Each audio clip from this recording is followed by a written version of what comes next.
Okay, so it appears that we have all members of council here, and we are streaming live now, so we can be ready to go at 6:30.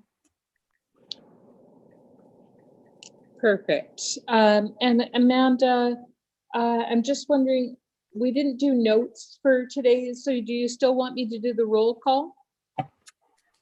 Yes, please. Okay, perfect.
Okay, I have 6:30, so I will call our Committee of the Whole meeting to order for Monday, March 15th.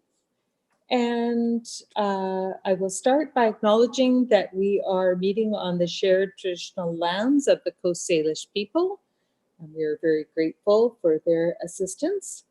And I'd like to ask everybody to unmute, please. And we will just quickly go through the roll call. I am Councillor Cynthia Day, and I'm present. Councillor Baxter. I am here. Councillor Parkinson. I'm present. Councillor Jansen. Present. Councillor Kobayashi. Here. Councillor Logan. Here. Mayor Martin. Present. Excellent. So we are looking for approval of the agenda, including the near term, long term, and committee of the whole for tonight.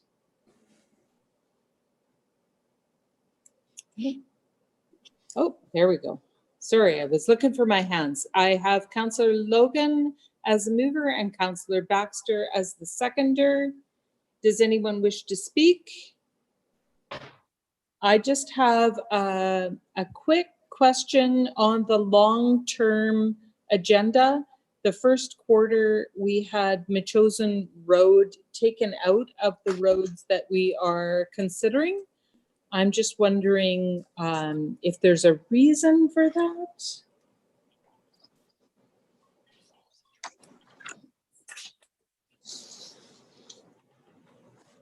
Oh, sorry.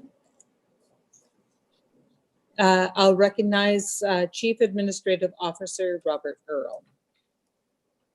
Thank you, Chair Day. So as Council and Committee is aware, we're going through a process to look at the road cross sections for a number of roads, and both Committee and Council have now done that for Metchosin, and so that's why we have struck it through on item 1 in the long-term agenda. Latoria, Wishart, and BNP remain. Okay, thank you. And I also noted the Parks Master Plan, the date there is February 8th, which is passed. I'm just wondering, do we need a new date?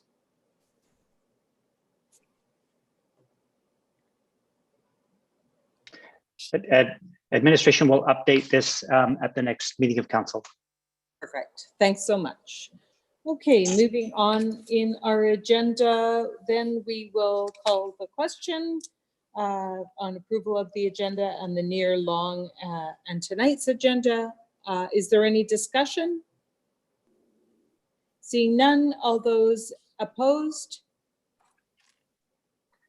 There are none opposed, we will move on.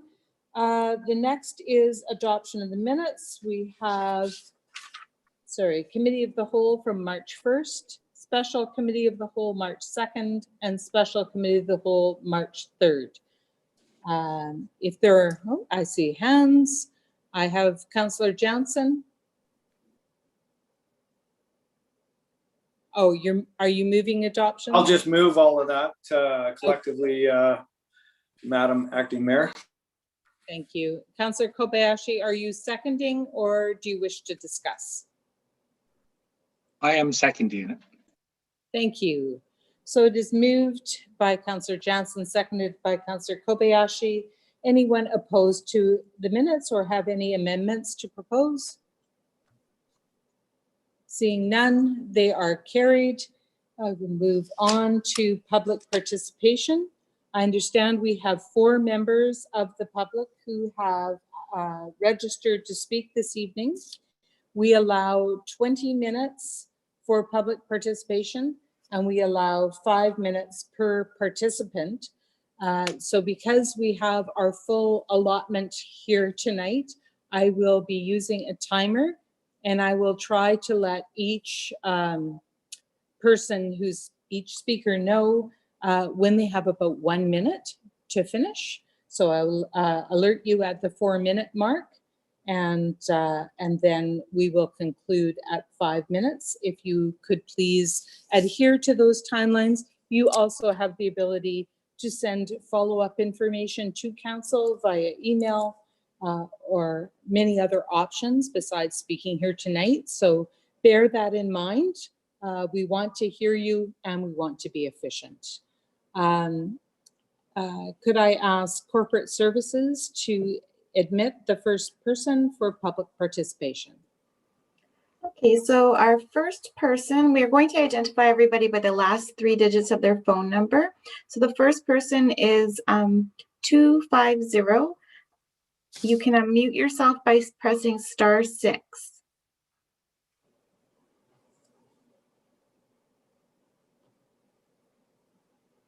If your phone number ends in 250, can you let us know that you can hear us?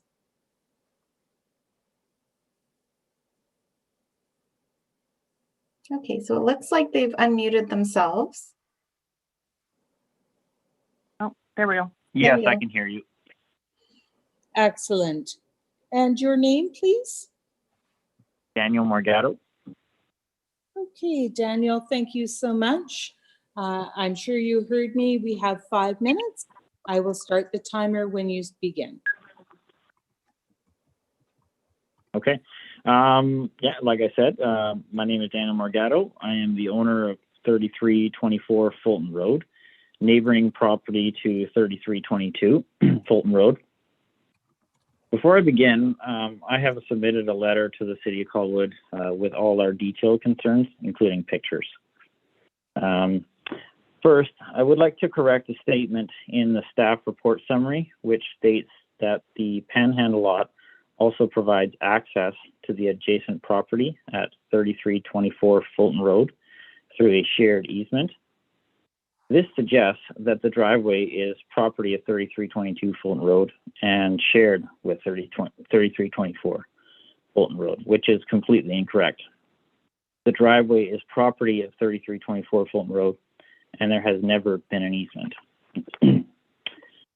In June of 2020, my neighbor's house came up for sale and subsequently was sold with the legal agreement for whomever bought 3322 Fulton Road to construct their own separate driveway on their property within 2 years based on a residential use.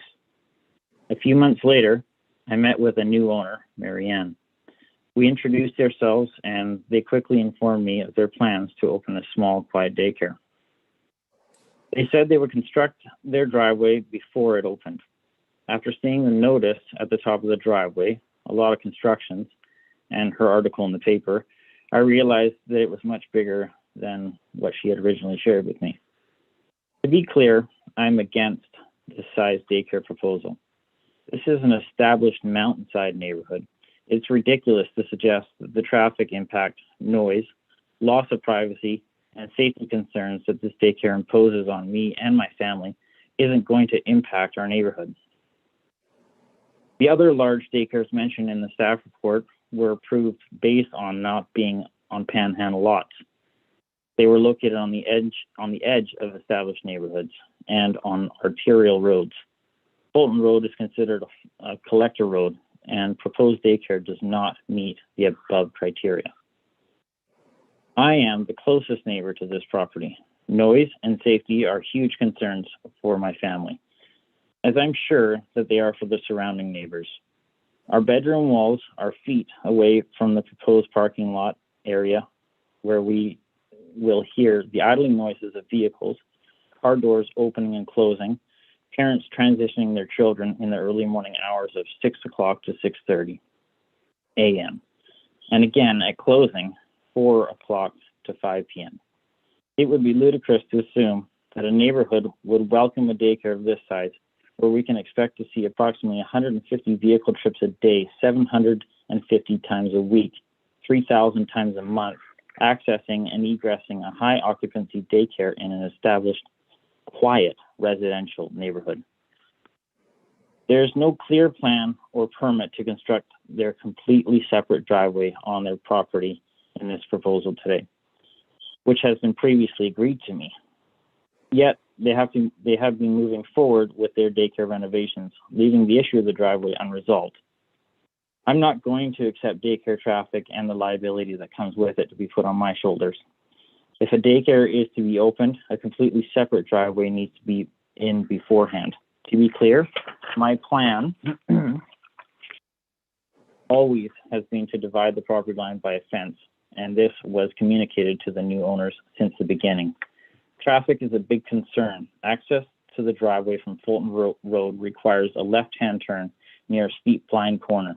Additional daycare traffic would pose safety risk for all those that use that stretch of road, which has a history of fast-moving traffic. That's Many 4 vehicles minutes. have landed in. Just letting you know that's 4 minutes. 4 minutes, okay, thank you. Another concern which I share with neighbors is the effect that the daycare will have on our property value, as the increased noise factor and dense traffic issues would affect our property.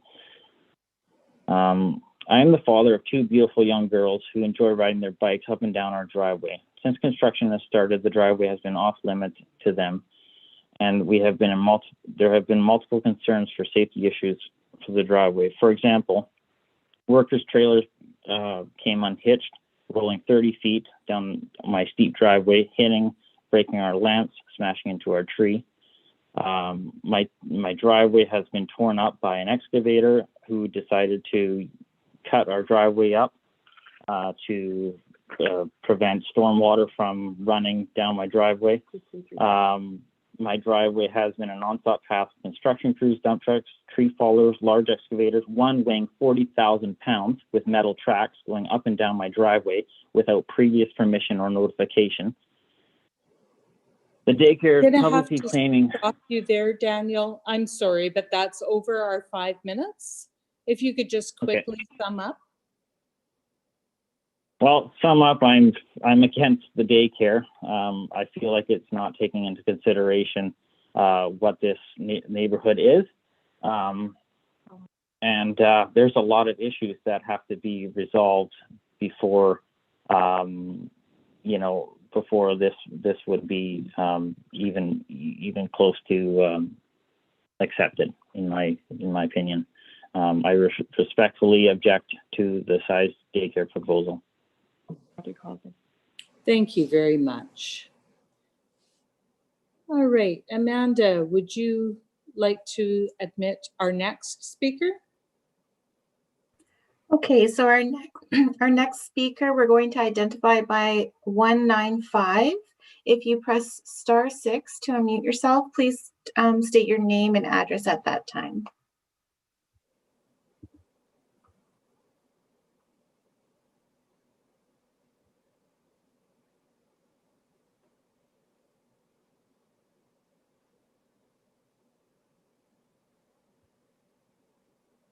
So if your phone number ends in 195, if you could press *6 and identify yourself. Good afternoon. Hello. Can you hear me? Hello? Yes, we hear you. Hello, good afternoon. My name is Janet MacDonald. I'm a co-owner of 3324 Fulton Road. Okay, go ahead. Okay. Over the last few months and without being formed ahead of time, the driveway has been damaged, cut, scraped, and blocked by large dump trucks and machinery on several occasions, prohibiting access and egress to my family. Parking areas and 3-play areas have been constructed, yet the issue of a driveway remains resolved. As you have heard by the previous speaker, the driveway is on our property, and there was an agreement to have it have their own driveway constructed. There are things that I'm concerned about, mainly the driveway, for several reasons. The nature of the driveway barely permits the traffic use it presently sustains. Higher volume usage is just not viable for several reasons. First of all, it's not designed for commercial traffic. It's a paved, long, narrow, single lane, about 200 feet long, with access and egress route on a steep incline and no room to maneuver. It joins Fulton Road just below the Ravenwood-Fulton juncture, which is a blind curve on an incline. In inclement weather, this section of Fulton Road is extremely hazardous. Point 3, access to the driveway from Fulton Road via the principal source of traffic, which is Souk Road, requires a left-hand turn on an incline a short distance from that intersection, crossing descending traffic at peak hours. If you calculate based on a 36-child daycare, more or less four accesses and egresses per day per car. That is access, egress, and in the afternoon, access, egress again. You are looking at 150 usages of the driveway daily, 750 per week and 3,000 per month. That is not including personal residential use. All of this traffic would happen at peak hours. This would also, I believe, affect traffic at Souk, although there was, I believe, a report made that only calculated the 8 staff vehicles that would affect the traffic going on to Souk. My last point is the use of the driveway for a commercial enterprise and on neighboring property directly affects our safety and privacy and exponentially affects liability and maintenance. Thank you for your attention. Thank you very much, Janet. All right, Amanda, could you identify our next speaker, please? Okay. So our next speaker, we'll identify them as 533. Please press *6 to unmute yourself and state your name and address. All right, can you hear me? Yes. Hi, my name is Ryan Landa, and I live at 3326 Fulton Road with my wife. Chair Day, Mayor Martin, Council and staff, thank you for the opportunity to offer our views regarding the proposed rezoning of 3322 Fulton. I'll be speaking on behalf of my wife Valerie as well. I won't go into exhaustive detail here, as I've already prepared a letter that I've submitted to staff, the mayor and council, that's already on file. However, I think it's important to repeat some of the most important concerns. As neighbors, we object to the zoning change to Daycare P6 as we feel it will negatively impact our property value, business, lifestyle, and retirement, including potential long-term environmental concerns over the removal of so many trees, which is one of the reasons we chose to purchase and live here 20 years ago. We bought here because it's away from businesses and industry, and we value the solitude and beauty of our lot. It's our sanctuary. Ms. Whitaker has a vision for changing the neighborhood in a way that suits her business needs, but that vision does not fit with the current zoning.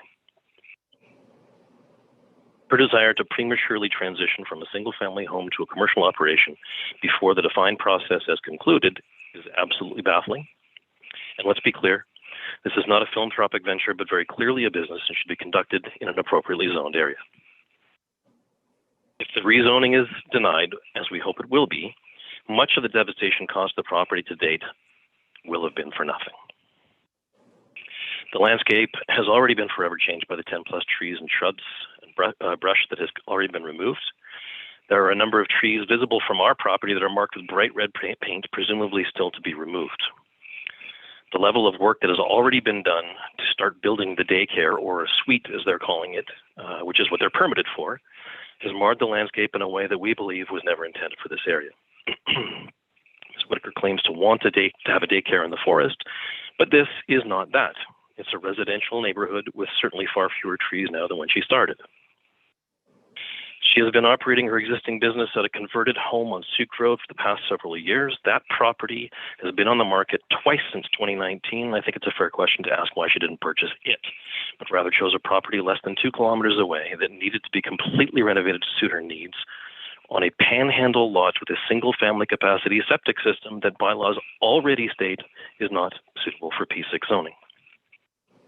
This is not a simple residential lot with a neighbor on either side, but rather this is a panhandle lot that sits in the middle of 11 or so surrounding properties on 4 different streets from Fulton to Baddock Place and Haida to Ravenwood, all being directly affected by the proposed commercial operation, not to mention the increased traffic, not just on Fulton Road, but down the side of our home, to deliver and retrieve 36 kids plus staff twice daily at peak times.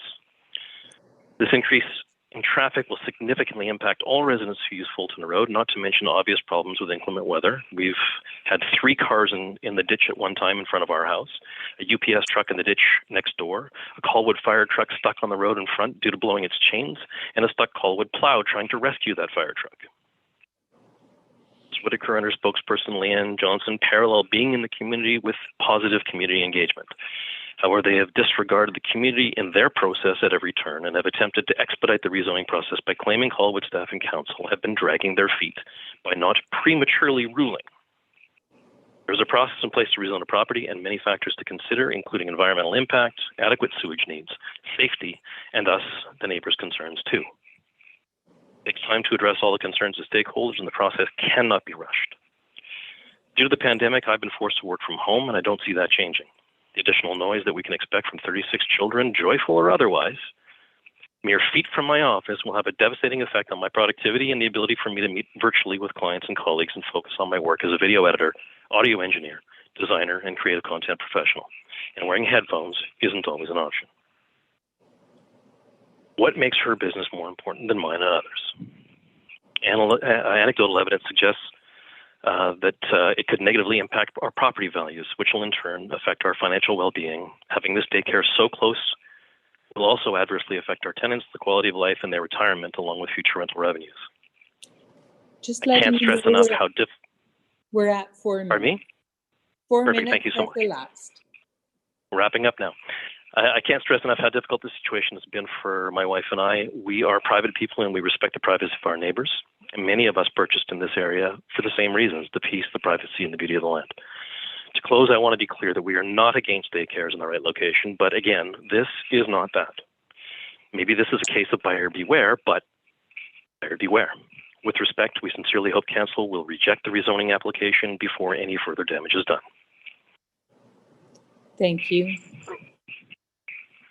Amanda, I believe we have one more speaker. We do. We'll identify that speaker as 337. Please press *6 to unmute yourself and state your name and address for the record.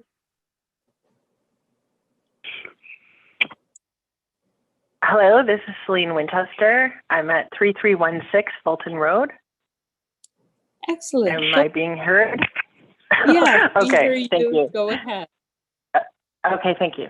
Good evening, Colwood Council members and Mayor Martin, and thank you for hearing my objection to the rezoning for the daycare proposal of 3322 Fulton Road. My name is Celine Winchester, and I'm the owner to the house that sits in front of this proposed daycare.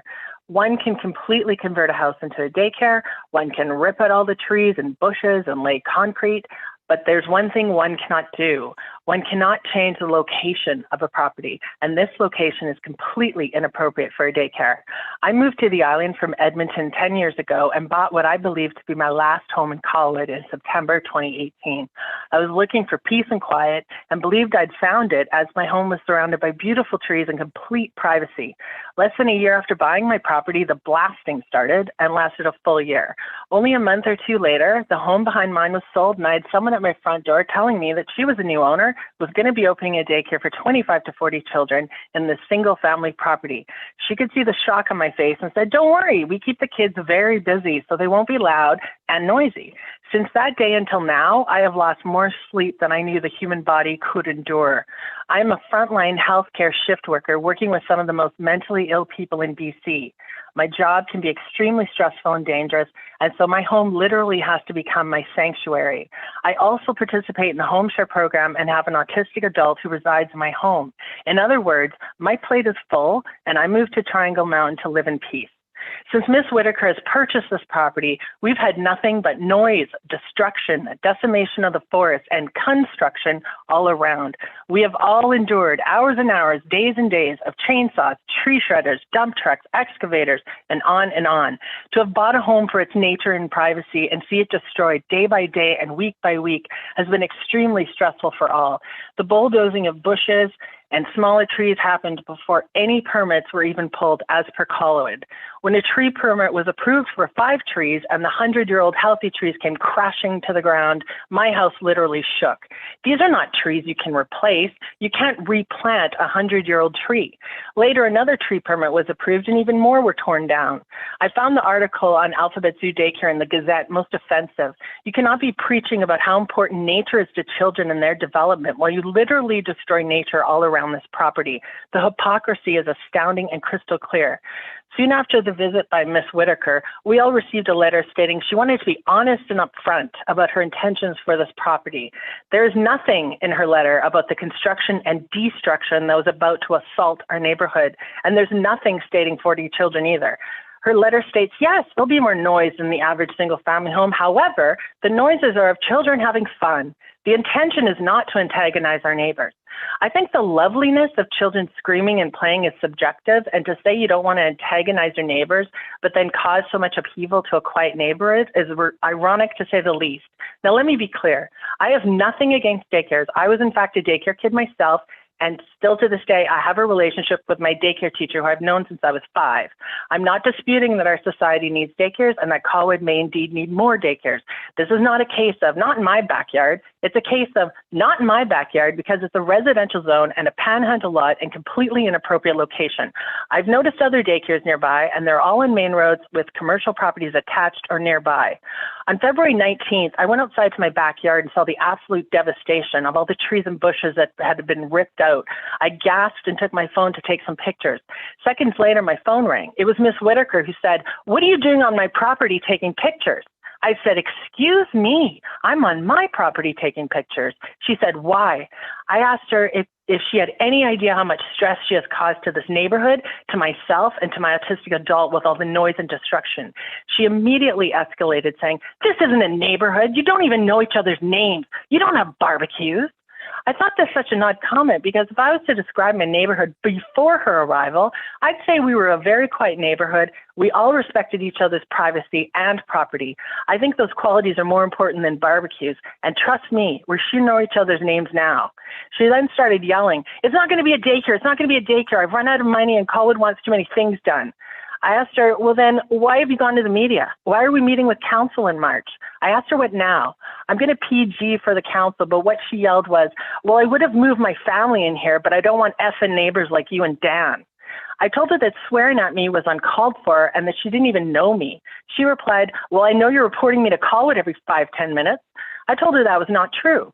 The truth is, I've called Colwood exactly 5 times in the last 8 months for information, which I think shows great restraint on my part. I tried communicating with Ms. Whitaker herself, but she didn't return my phone call. I let her know that her intentions with this property have been a moving target from the start. First, she said she's opening a daycare. Later, a text I'm going said, to have to break in. I'm sorry. I was trying to let you know at 4 minutes. We're now over 5. I think we have the gist of what you're saying here. Is there any last? Can I wrap it up very quickly? I'll cut out this. Okay. Yep. Okay. I basically told her actions and decisions created this monster for herself, and now we're all suffering through it. She eventually hung up. I think it's important to note that they discussed that scientists have studied that children and nature get along. Do we really need scientists to tell us that? The truth of this is not a single family home in a forest. It's steps away from us neighbors. Trees and brush that insulated us from them have now been ripped out. And this is not a charitable venture. This is a thriving business. We're not talking about Sister Mary Margaret's orphanage behind my house. In conclusion, please reject the rezoning for Alphabet Zoo. Council, thank you for your time. Thank you, Celine. All right, that it brings us to the end of our public participation. We are moving on in our agenda. Let me just get to my page. Sorry, my note taking overtook my agenda there. Next on our agenda is the 5.1 regarding 3322 Fulton Road, the proposed daycare. Hello. Hi, who have we got presenting? Oh, Dennis. Dennis Carlson. Thank you, Madam Chair. So the highlighted area of property on your screen is the subject property before you tonight. You can also see, and you've heard from the adjacent neighbors at 3316, which fronts onto this panhandle lot, and also at 3324, which is also a panhandle lot that shares a driveway. And as Mr. Morgado has clarified, it's not by easement, it's simply by agreement. It is worth noting that, as you've heard, that there is a fair amount of work that's already underway. There is a building permit that has been issued to construct a secondary suite in the house.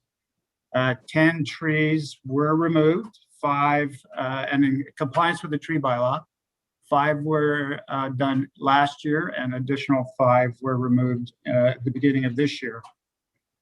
There has been work started to reconstruct the driveway. The applicant has been notified that these works should stop until an environmental development permit has been issued, and we are still waiting for that. In addition, the applicant has submitted a business license application for 10 children. It's worth noting that in order to approve that business license, the secondary suite would need to be removed, as the zoning only allows either a suite or a daycare. I've also included some additional site photos just to give committees a bit of additional context. The photo on the left is the entrance to the 2 properties and shows the shared driveways. The photo on the right is the driveway that extends up to the Morgado residence.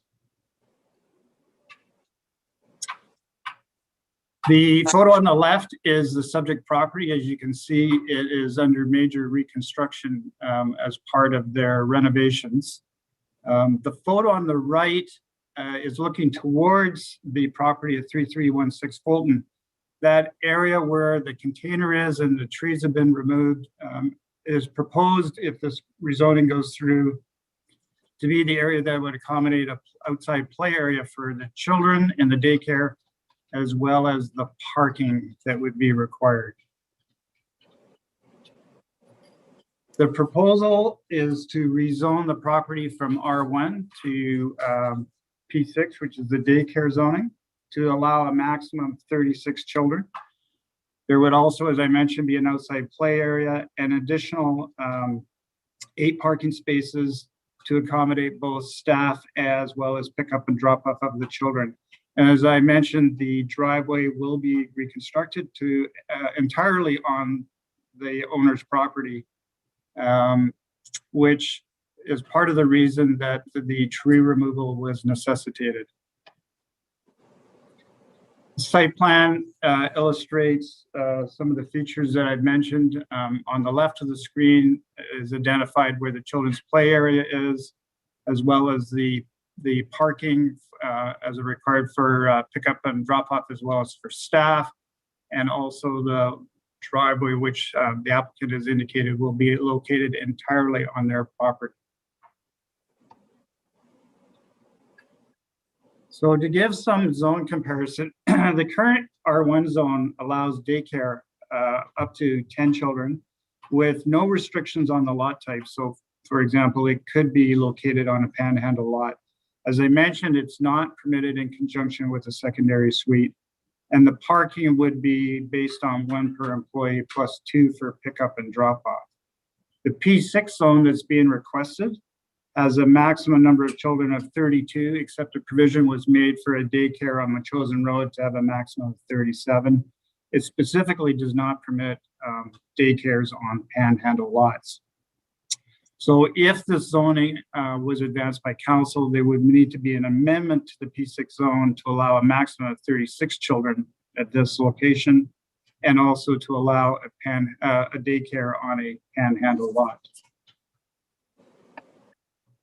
In terms of staff comments, staff are the opinion that this location and the size of this daycare on a panhandle lot will have a negative impact on the adjacent properties due to traffic and, as I mentioned, the number of children that are proposed to be as part of this daycare. As I pointed out already, the P6 zone,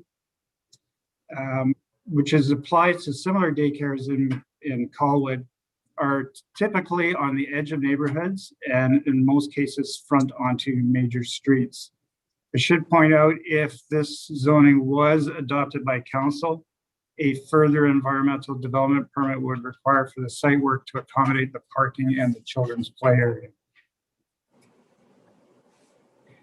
There are a number of servicing issues associated with this application. They were required to submit a traffic impact assessment. That assessment did take into account the number of proposed children in the daycare and concluded that there were no major upgrades to either Fulton Road or Soup Road required.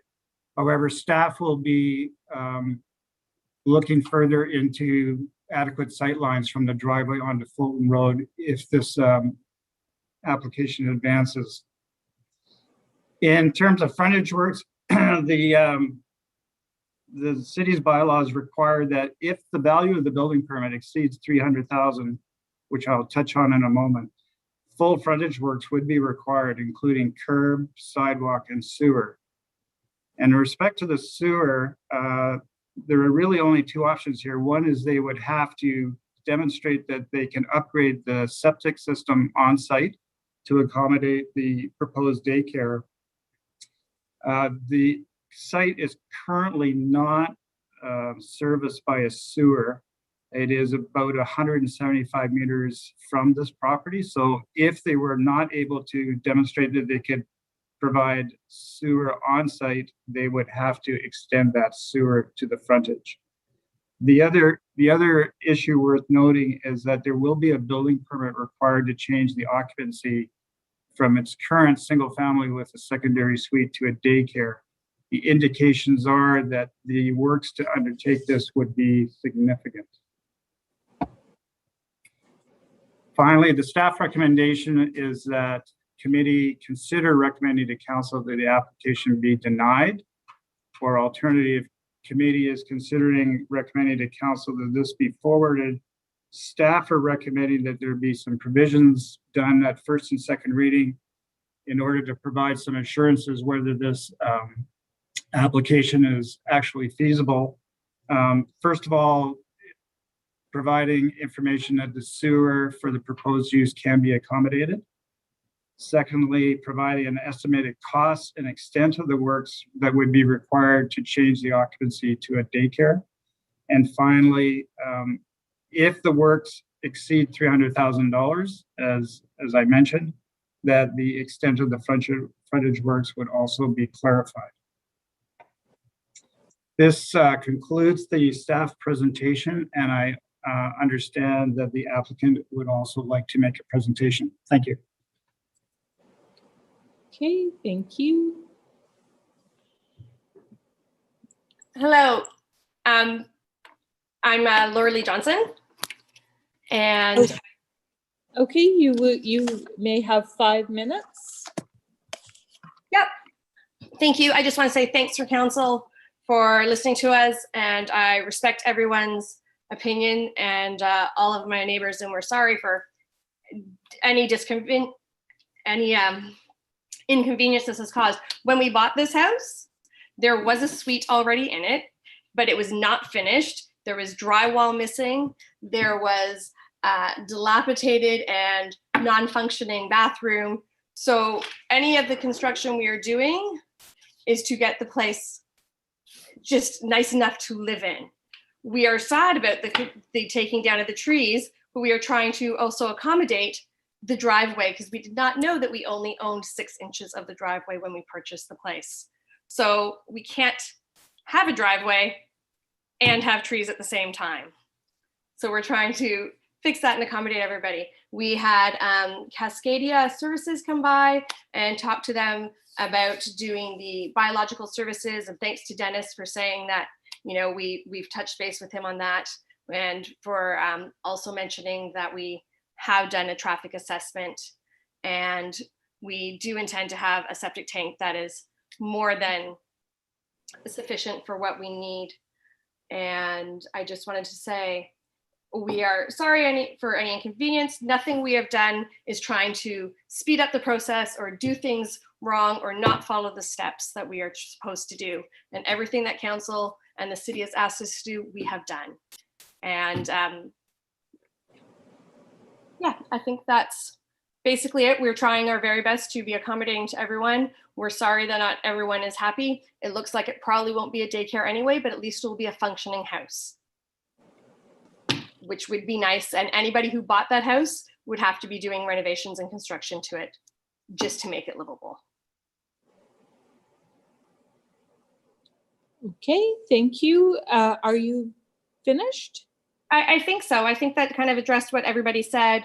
And I remember there was some comments that I think were taken out of context and maybe not clear. And there was a lot of hearsay. And I just want to say that we are doing our best to follow all the rules, work with the city. We had to put in appropriate hydro, make everything up to code. It's a 40-year-old house. So when we went in to construct it as a house, we found out that it didn't have proper ampage and things like that. We found out that we didn't have a driveway. So we're trying our best to accommodate all the things that we need to do to make this a happy place and a livable home. Thank you. Okay, I believe that concludes all of our presentations. I'm looking for hands to discuss. Okay, we'll start with Councillor Baxter. I'd like to move that the rezoning be denied and then speak to it. Okay.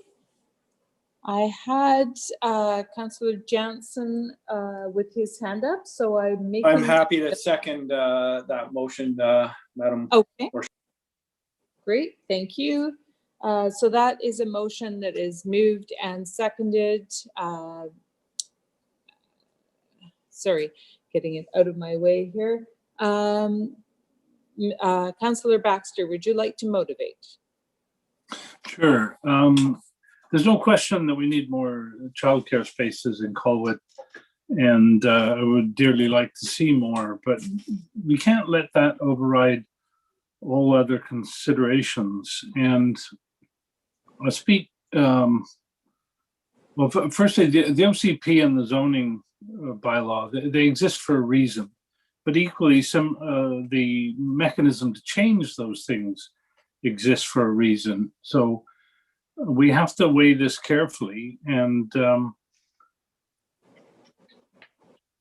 we should only really change zoning and OCP if they're not appropriate in the situation, because you can't make these regulations work in every single situation. So the rule that the daycares are not allowed on panhandles in residential R1 zonings really is applicable here. You can imagine a situation where a panhandle lot would actually have a couple of frontages on park and maybe 2 on neighboring lots and be no different in that respect than any other lot. But this, in this situation, the panhandle lot actually fronts on 6 neighbors with 3 more very near. So I think it's exactly what the regulation was created for. therefore, I see no reason to change that regulation, and that automatically means we have to deny the application.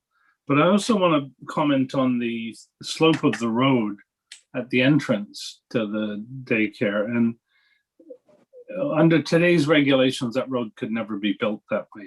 It's much too steep for a collector road. And I have had experience of living at the top of Triangle Mountain and losing control of my all-wheel drive car on the way down in the winter and having to put it in a snowbank. So I'm actually against approving any business of that nature on this road, simply for that safety issue. I wouldn't want to be responsible for what might happen. So that's my motivation, and I leave it to the rest to speak to it.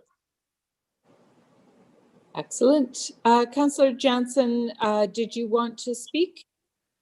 Thank you, Madam Chair. I won't reiterate what's already been said. I had some concerns about the zoning itself, but aside from that, there seems to be a lot of gaps here as far as the due diligence and as far as the servicing goes. There's a lot of moving parts here. And, as far as the sewer goes, we're insisting that other members of the community extend the sewers for a rezoning. And, part of the fairness equation is, why aren't we doing that here? Not exactly sure how the bylaw reads, but I do know that for significant rezonings, that is a consideration. And just one question to staff. Did I hear right that from Mr. Carlson that this zoning will allow for, the current zoning will allow for up to 10 children? So there may be some type of daycare that's appropriate for this location. Is that right, Dennis? Through the chair, that's correct, Councillor Jansen. And as I pointed out in my presentation, the applicant has submitted a business license for a 10-child daycare. And so if that's appropriate for the zoning, that's one thing. But I have some questions about the structure and the servicing is a sidebar, but presumably they'll have to satisfy VHA requirements for licensing, et cetera. So I am too opposed to, there's a lot of moving parts here, and I'm not sure it's a good fit for that location. Thank you, Madam. Councillor Parkinson. Thank you, Madam Chair. Really echoing what Councillor Baxter had to say. It's hard to say no to a daycare because obviously they're pretty vital in our society these days, and this sounds like it's a good daycare. But frankly, for all the issues, to me the big one is the access off of Fulton Road at not a good place. Hadn't heard about Michael's issue with his car coming down the hill, but I can imagine that road, as he said, would not be constructed today. Nobody would accept that road or those curves. So just not the right place for it. I'm sorry. Oh, Mayor Martin. Thank you.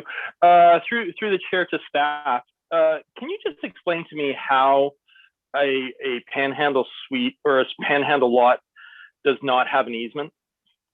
Like how is that even possible that a person doesn't have access to their own property? Okay.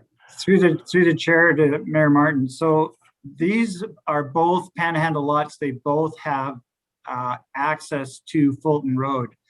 The historical situation there was that they, for whatever reason, decided to share a driveway.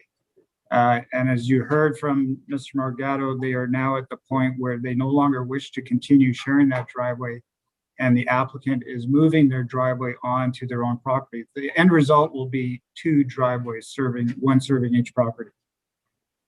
Yeah, thank you. I guess it's more of a question. I understand that it was sort of a gentleman's agreement, handshake agreement that allowed that to have one driveway versus two. But how did the house get built without something like that being registered. I don't understand the technicalities and the legalities of having a resident that doesn't actually have access to its land. Through the chair, this is Brent Molnar speaking. I'll put on the approving officer's lens, and regrettably, this has to be answered with back in the day. Land nowadays would require an easement or a covenant be put on the property to talk about that shared use. Back in the day, I guess they didn't. Each road, each road property does have frontage onto Fulton. It was just not realized as a driveway, and there was no formal agreement created at that time. Okay, thank you. I'm done, Chair. Other than saying I will be supporting the motion. Thank you. All right, I'm not seeing any other hands. Last chance. All right, I'm seeing no hands, so I will call the question. Could I please have a show of hands? Any opposed? Could we just read the motion again? Sorry. I know it's in front of us, but could it be reread? Staff?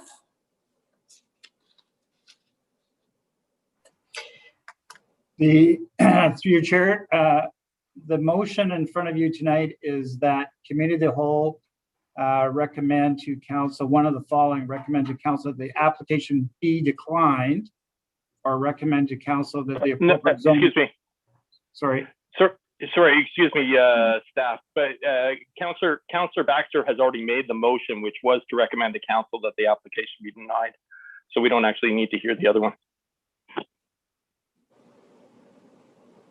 Thank you, Mayor Martin. Okay, so the motion is to deny the application. Any opposed? I'm not seeing any, so that motion carries. Thank you. Moving on our agenda, I believe our next item is 5.2. Will that be Helen Lockhart presenting tonight? Yes, it will. Thank you. Thank you, Madam Chair. This item provides an update to the West Shore Transit Priority Project, which is for works beyond the Island Highway at Whale Road improvements that were brought forward last month. The proposed works, which BC Transit is requesting endorsement in principle from council for, are to go to the detailed design stage. These works include traffic signal priority at the Goldstream at Whale and Goldstream at Island Highway intersections on the rapid transit network, and a bus lane on Souk Road from Aldine to the bus lane currently under construction in front of the Ani development on the frequent transit network. So the staff recommendation is that the transit priority concepts in the BC Transit West Shore Transit Priority Corridor Concept Study dated March 31st, 2020 by SNC-Lavalin, and the Souk Road Transit Priority Measures Detailed Analysis Memo to BC Transit dated November 2nd, 2020 by SNC-Lavalin for the next phase of the development of the rapid bus and frequent transit networks be endorsed in principle subject to the following conditions.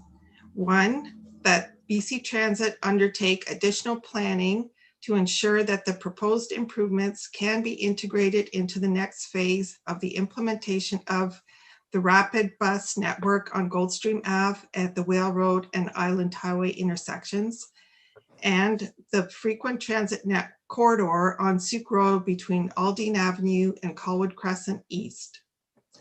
And 2, that BC Transit undertake public engagement activities to share information and collect feedback from key stakeholders and the general public. At this point, I'd like to introduce James Wadsworth, Manager, Project Development, and Lisa Trotter, Senior Manager of Government Relations from BC Transit, who will give a presentation, and we will be happy to answer questions afterwards. Thank you. Would you like me to share my screen for the presentation? Yes, please do.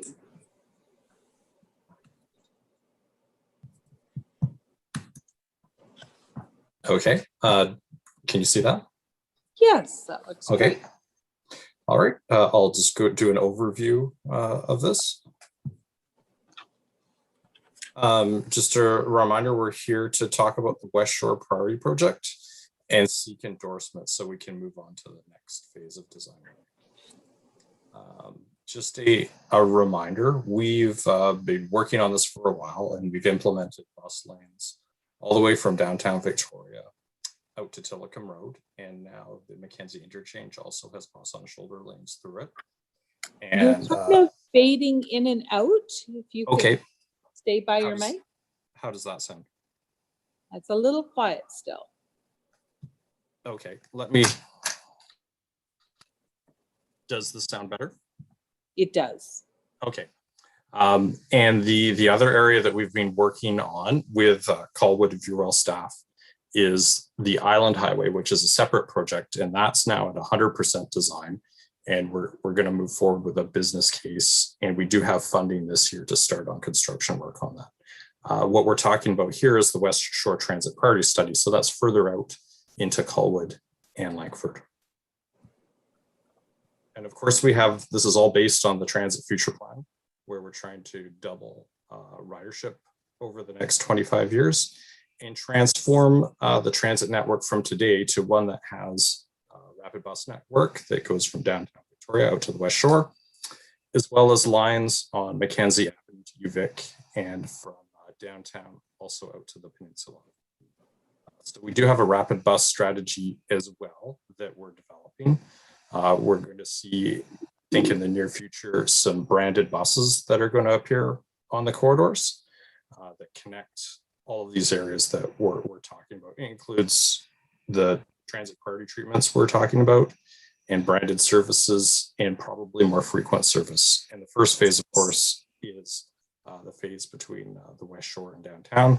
These are a couple images of the rapid buses over in Vancouver that have been implemented in the last couple of years. You can see their buses there are a different color than their standard ones. They have nicer stations and they have some improved customer information. And of course, out here, before COVID, ridership was up 23% over the last few years, which is great. And particularly out in the West Shore, ridership increased by 31%. And on the Route 50, which is the main route between the West Shore and downtown, it was up 44%. And we look forward to seeing people return to transit. And we know this September, we're going to see the UVic students back in session. So we'll really see a boost from that. These are a couple of just pictures of the transit priority implemented on Douglas Street with the bus lanes and the new rapid bus stations at the Mackenzie interchange and the new queue jumper, which are part of the interchange. Again, the West Shore Transit Priority Study, we've been working with Langford and Colwood, as well as the Ministry of Transportation and the CRD on this plan. And we're looking forward to moving forward on it. The study area included everywhere from Colwood Corners out to Royal Bay and into Langford. We went through a process where we did modeling, traffic modeling and analysis. We had a working group with the local governments on it. We looked at where the problem areas were. We came up with several concepts that we looked at. We've updated council along the way, and we went through just recently a phase of, well, how much do these concepts cost? Ran them through an evaluation, and now we have some things to move forward with you. No surprise here, this is just a picture of the traffic in the morning. This is showing Goldstream east to west here. And the highway is really where the problem is, and Souk Road red. So that's a lot of where we've been targeting concepts and investments. And so here is another map of the area. The areas in red are intersections where we could use transit signal priority. That's where the buses get to talk to the bus and get a few seconds extra to get through the intersection. There were 14 intersections identified for transit signal priority. And we also had 5 intersections where we looked at short bus lanes to help transit get to the intersection so they could trigger there were a few on Souk Road, Clint Veterans Memorial, and then a full bus lane on Souk Road towards Colwood Corners, as well as a queue jumper on Goldstream and Veterans Memorial. Can I just interrupt you there just Sure. to ask you, when I was reading the presentation, there's a number of, I guess, I don't know what to call them. They're diagrams showing the lane widths and where the bike lanes would be in the sidewalks. And it didn't indicate on Souk Road in those cross sections any bus lane to the side. So does that mean that that option of a separate bus lane in that area was decided against? I'll get to that, a slide that does show a bus lane on Souk Road. The ones further to the west of Royal Roads, we have concepts for those, but they really didn't pass the cost benefit analysis where we move them forward as shorter term options, but they might make sense longer term. Okay, thank you. So this is the analysis that we did on Goldstream, where we looked at transit signal priority, and we ran what we call a VISM model through this. And if we were to invest in transit signal priority and a queue jump lane on Goldstream at Veterans Memorial, we could save 5 to 20% travel time savings at a cost of $630,000. So there's real value in doing that with the very frequent service that we have on Goldstream today. So that's one of the options that we would like to move forward for more design. And the other option that really resonated.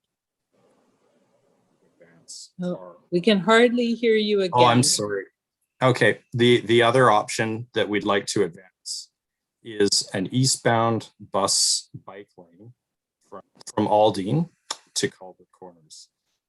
And we looked at this one, and we could improve transit travel time by 50%, or almost 1 minute, which is a good time savings. And this would be combined with another 22 minutes of travel time savings further down the corridor on the Island Highway and Highway 1. And this one would cost approximately $1.3 million to implement. And this is the concept on Souk Road that we would like to advance. It includes a redesigned intersection at Aldine and University Drive, where we would add a bus bike lane heading towards Colwood Corners. And this corridor would also include all 4 travel lanes, the left turn movement into University Drive, a bike lane on the west side of the road, and sidewalks on both sides. And so fit that all in the corridor without having to do any property takes. And this treatment would continue down and combine with the bus lane in front of Colwood Corners that is going to be delivered. And so those are the concepts. We'd like to move these forward for approval in principle by council, so we could advance detailed design work and look at implementing it in 2023 or 2024. And as I mentioned, that before, there were other options that we looked at further down Souk Road that had a cost of about $4.3 million. And at this time, the analysis determined that they shouldn't be the priorities, that the priorities would be the bus lane on Souk Road from Aldine to Colwood Corners, and the transit signal priority and queue jump lane on Goldstream. We can look at these other treatments further on Souk Road at a later date, perhaps after we've implemented these other 2 options. And so moving forward, in terms of timing and when the meetings lined up, we took this forward to the Transit Commission earlier this year, and they're excited about these options because they align with Rapid Bus, and they've endorsed the report and were asked us to go speak with council in Colwood to see if they would like and advance further design work and community engagement on this to see if we have a project we can move forward. So that's the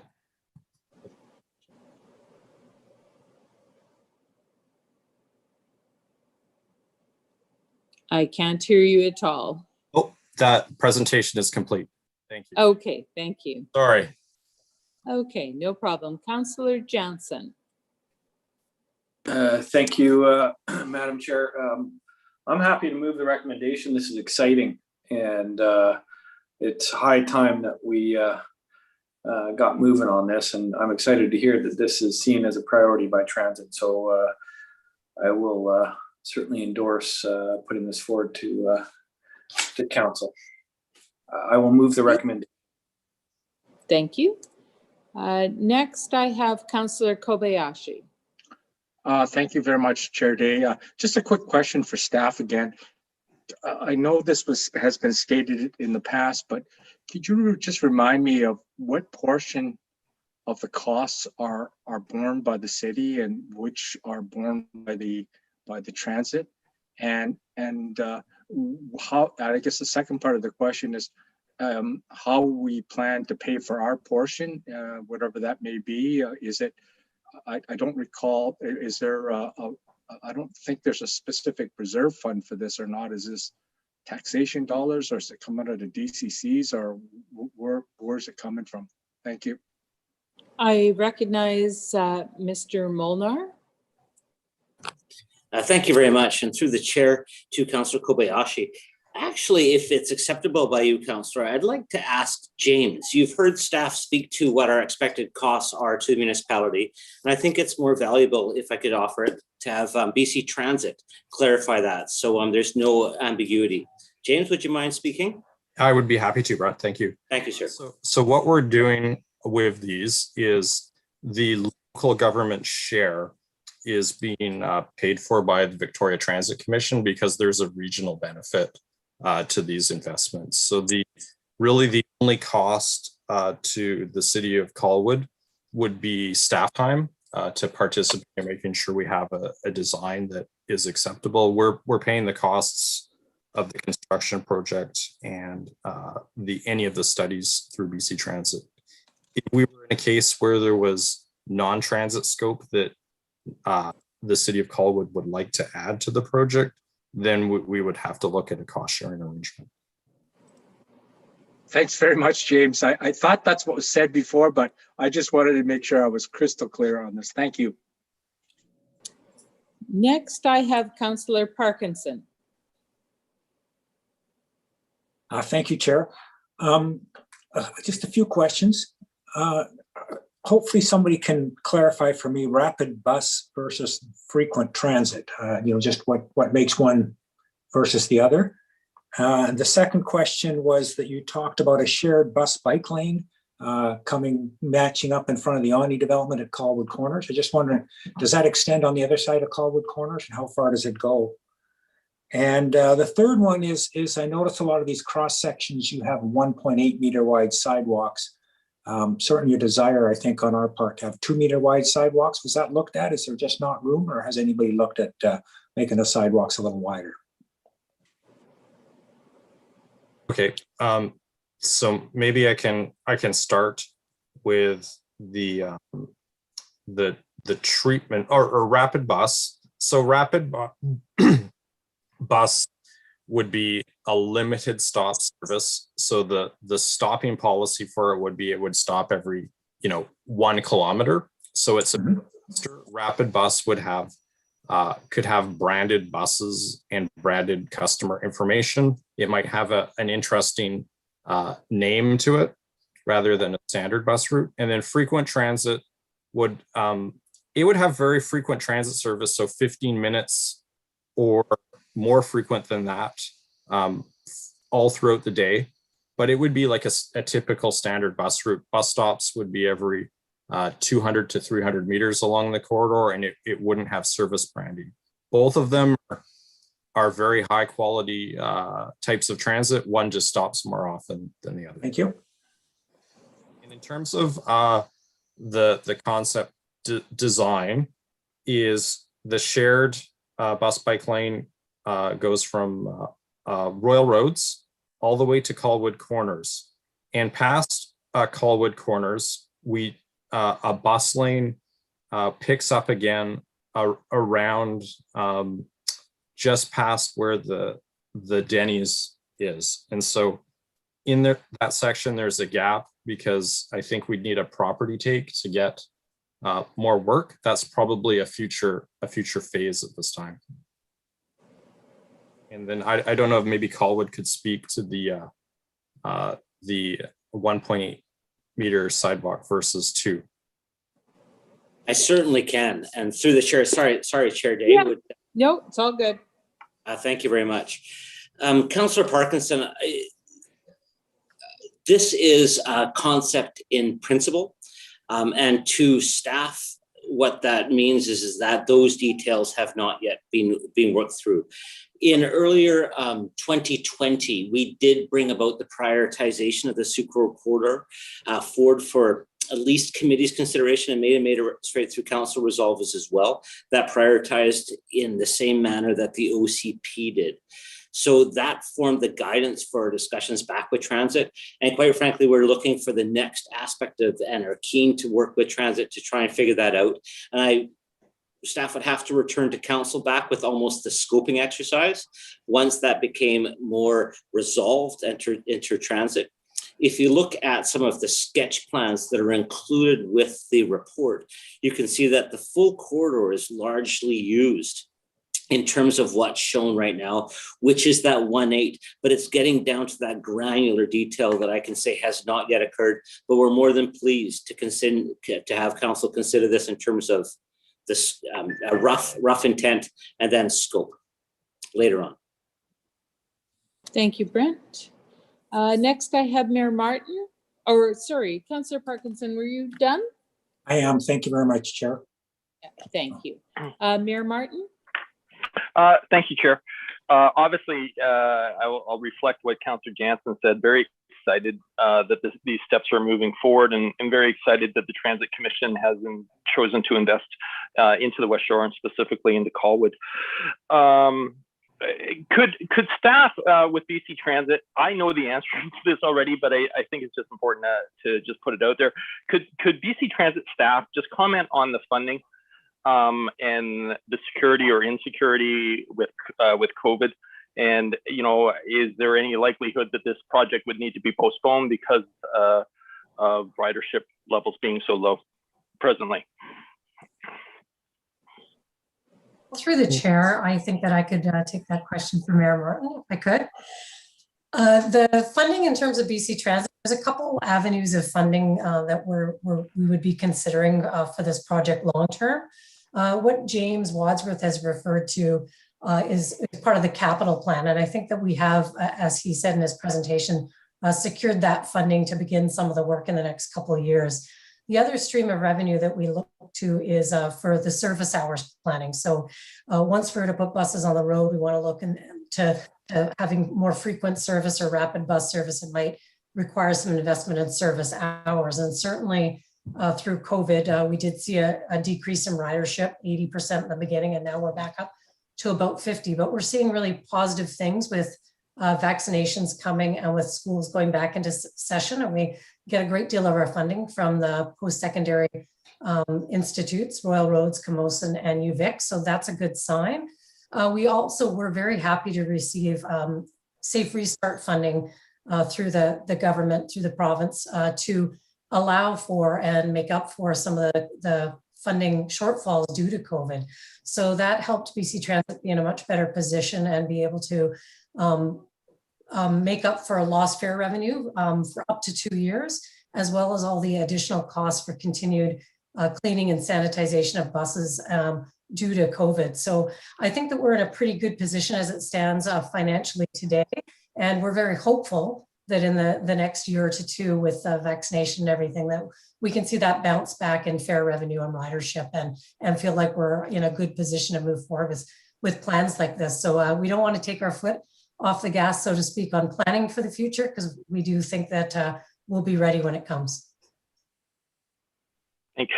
Chair, if I may, I have one more, just Sure. one more question or statement, if I can. So the only other thing that I would like transit staff to comment on is right now, this route is really still focusing on bringing people in and out of the West Shore to the downtown core. Can you just share with council any thoughts or vision of increasing service between Colwood and Langford, for example, especially as Royal Bay continues to build out and really having that connectivity of public transportation between, say, West Shore Mall and the Royal Bay area?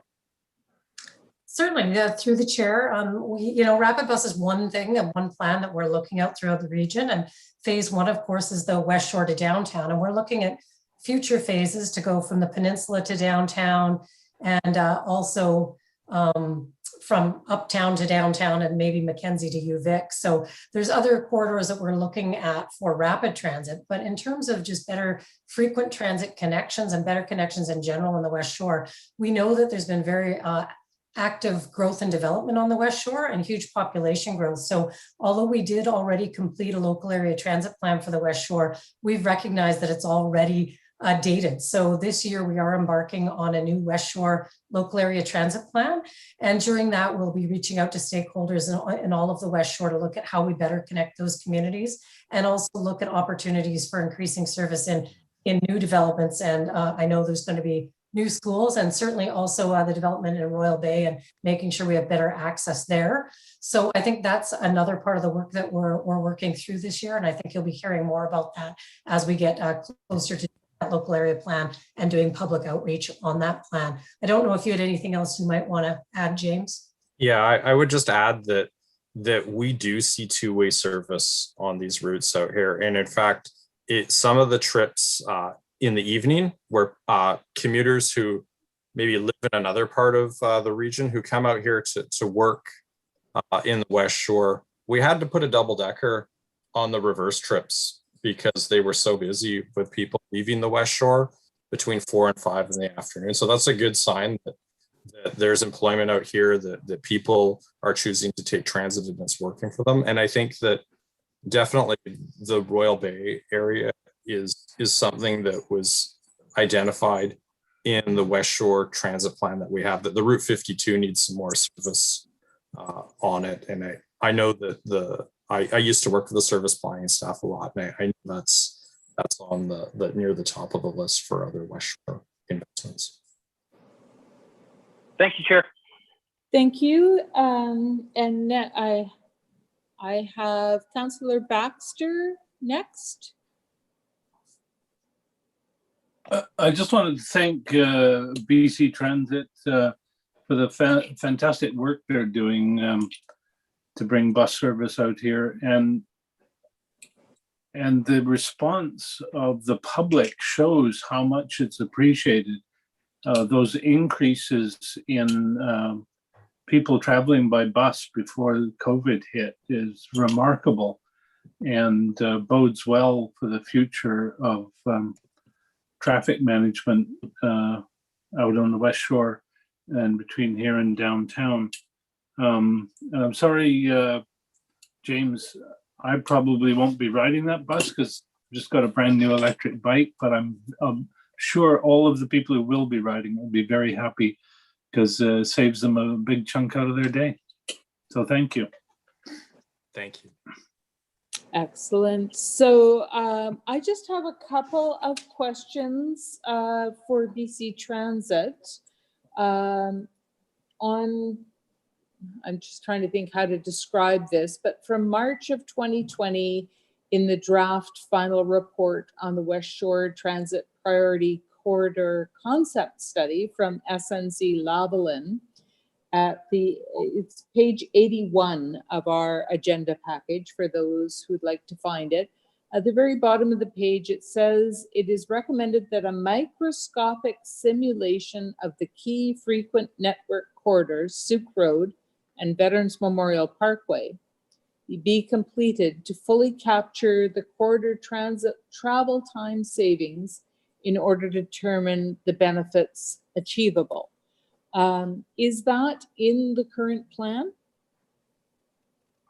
What I would say is I think that after, I think to me, the priorities would be doing the design work for the Super Road bus from Aldine to Colwood and advancing the transit priority in Cujan Lane on Goldstream. But when we circle back and want to look at the other $4.3 million of priority, which is the intersections on Souk Road, we looked at that for the technical folks with synchro modeling, which really only looks at one intersection. And to do it properly, we need to do some VISM modeling, which looks at the whole corridor rather than one intersection. So that would be, I think, the next sort of analysis that we would want to do to advance the other options.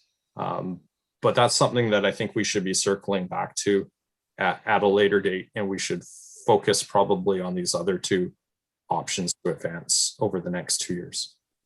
Okay, I thought that would be part of this because it's called the frequent service. So perhaps I misunderstood. But it's the next area of opportunity we should be looking at. Okay, excellent. And then to City of Colwood staff, I'm just wondering about, there's a number of improvements that are planned for the future, including some new signal lights in a number of places. Are we communicating those future plans to transit so that as they're unfolding their plan, we don't end up kind of undoing all the savings we think we're realizing? And I see Brent Molnar has his hand up. Thank you very much. Yes, we are actively communicating where we're likely to see signalization improvements along both the frequent and the rapid transit network. Pleased to say that transit was engaged promptly and early on the Ani frontage, so that signalization is already coordinated. But no, we have not taken directly the Machosen and Souk Road intersection, for example, back to them. We are designing the Allendale intersection to be able to be accommodating transit priorities, and Souk and Veterans Memorial Parkway would be the ministry, who's also been involved in some of our early discussions. So partial answer to your question, yes, those that are live have been communicated. Those that are pushed off have not, because we expected those works to form part of that project at that time.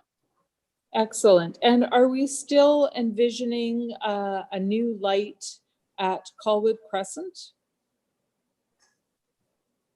That was part of the vision.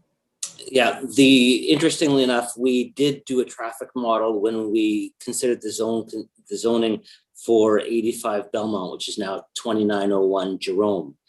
It didn't prioritize that signal insofar, so it's not forming part of that 20-year consideration, but you're bang on correct. At one of those 2 points of intersect, there will be a light, and that has not been figured in at the present time, and no design work has yet commenced on that. Okay. And the last question I have is for BC Transit again. I'm just wondering, I don't currently know how the bike bus lane works, so I'm just wondering if Transit could let us know what that might look like so that our residents know what we're envisioning for the future on Souk Road. So on Douglas Street today, we don't have quite enough room to paint a bike lane besides the transit lane, and it's 3.3 meters. And we're looking at doing something similar here, where it's a wider lane, and there's enough room for a bus to easily get past a cyclist, but there's not quite enough room to paint it as a separate bike lane. And so what would happen is when the bus goes down, they would slow down and go around the cyclists. But the rest of the time, when there's not a bus in the lane, the cyclist has a very wide lane to feel confident they're separated from the general traffic. Great, thank you. Okay, we have, maybe I could get you to stop screen sharing.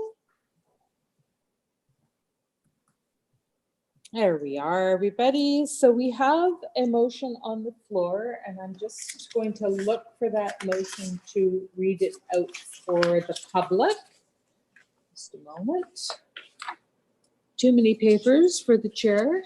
Actually, maybe Helen, I think you have it there. Could you read the recommendation out that has been moved by Councillor Jansen?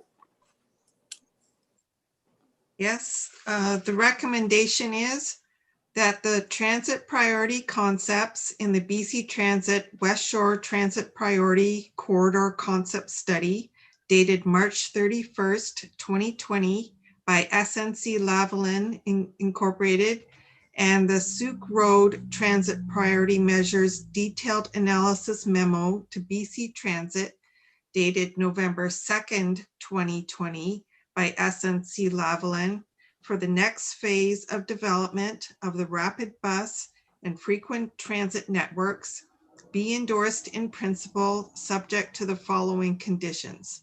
1, that BC Transit undertake additional planning to ensure that the proposed improvements can be integrated into the next phase of the implementation of A, the rapid bus network on Goldstream Ave at the Whale Road and Island Highway intersections, and B, the frequent transit corridor on Souk Road between Aldine Avenue and Colwood Crescent East. And 2, that BC Transit undertake public engagement activities to share information and collect feedback from key stakeholders and the general public. Excellent.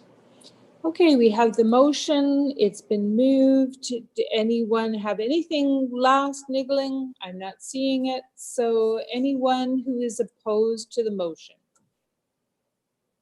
No one is opposed. The motion is carried. There we go. Moving right along. Thank you. Then. Thank you. Thank you very much.